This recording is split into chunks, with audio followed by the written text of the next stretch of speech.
కాకినాడ జిల్లా వ్యాప్తంగా భారీ వర్షాలు కురుస్తున్నాయి. జిల్లా వ్యాప్తంగా ఇప్పటిదాకా 969 మిల్లీమీటర్ల వర్షపాతం నమోదైంది. అత్యధికంగా కోటనందూరు మండలంలో 96.6 మిల్లీమీటర్లు, శంకారావం మండలంలో 73.2 మిల్లీమీటర్లు వర్షపాతం నమోదైంది.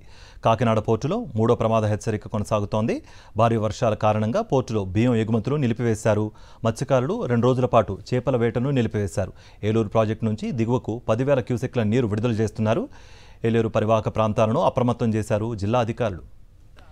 కాకినాడ జిల్లా వ్యాప్తంగా భారీ వర్షాలు కురుస్తున్నాయి. జిల్లా వ్యాప్తంగా ఇప్పటిదాకా 969 మిల్లీమీటర్ల వర్షపాతం నమోదైంది.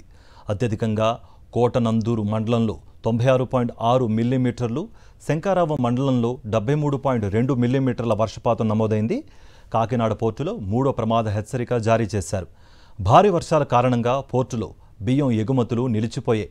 మత్స్యకారులు 2 రోజుల పాటు చేపల వేటను నిలిపివేశారు. ఏలూరు ప్రాజెక్టు నుంచి దిగువకు 10,000 క్యూసెక్ల నీరు విడుదల చేస్తున్నారు. ఏలూరు పరివాహక ప్రాంతాలను అప్రమత్తం చేశారు జిల్లా అధికారులు.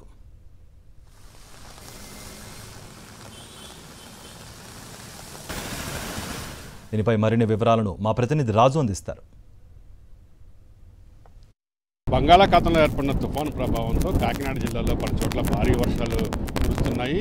969 మిల్లీమీటర్ల వర్షపాతం నమోదైంది. అత్యధికంగా కోటనందూరు మండలంలో 96.6 మిల్లీమీటర్ల వర్షపాతం నమోదైంది. ప్రస్తుతం నేను కాకినాడలోని కుంభాభిషేకం రేవు దగ్గర ఉన్నాను. ఇక్కడ చూసినట్లయితే తుఫాను ప్రభావంతో 2 రోజుల పాటు వేటను నిలిపివేయాలని చెప్పి మత్స్యశాఖ అధికారులు ఆదేశించడంతో మత్స్యకారులందరూ కూడా వేటను నిలిపివేసి తీరానికే పరిమితమైన పరిస్థితి అయితే ఉంది.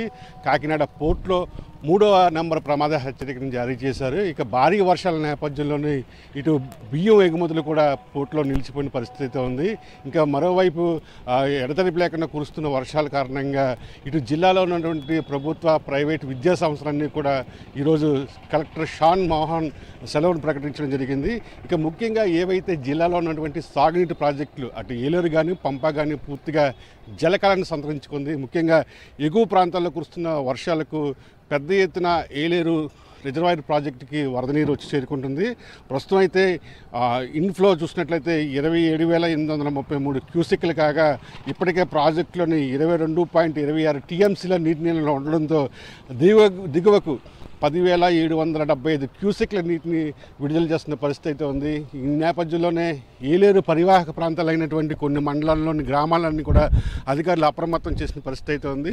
ముఖ్యంగా చూసినట్లయితే కిర్లంపూడి మండలం రాజపాలెంలో ప్రాజెక్టుకి గండి పడడంతో ఆ వరద నీరంతా కూడా సమీపంలో ఉన్నటువంటి కాలనీలో చేరడంతో ఆ ఇసుక బస్తాలతో గండిని పూడ్చివేసే కార్యక్రమం చేస్తున్నారు. అదేవిధంగా పెద్దాపురం నియోజకవర్గం కాండ్రకోట వద్దకు కూడా ఏదైతే దబ్బకాలువ కొట్టుకుపోవడంతో అక్కడ కూడా మరమ్మతులు ప్రారంభించారు. ఎప్పటికప్పుడు వరద పరిస్థితులను అధికారులు సమీక్షిస్తున్నారు. ఈ నేపథ్యంలోనే డిప్యూటీ సీఎం పవన్ కళ్యాణ్ కూడా ఈరోజు కాకినాడ కలెక్టరేట్కి చేరుకుని మధ్యాహ్నం నుంచి కూడా అటు వరద పరిస్థితి, ఏలేరు నుంచి విడుదలవుతున్న నీటి మీద కూడా సమీక్ష చేసే అవకాశం ఉంది.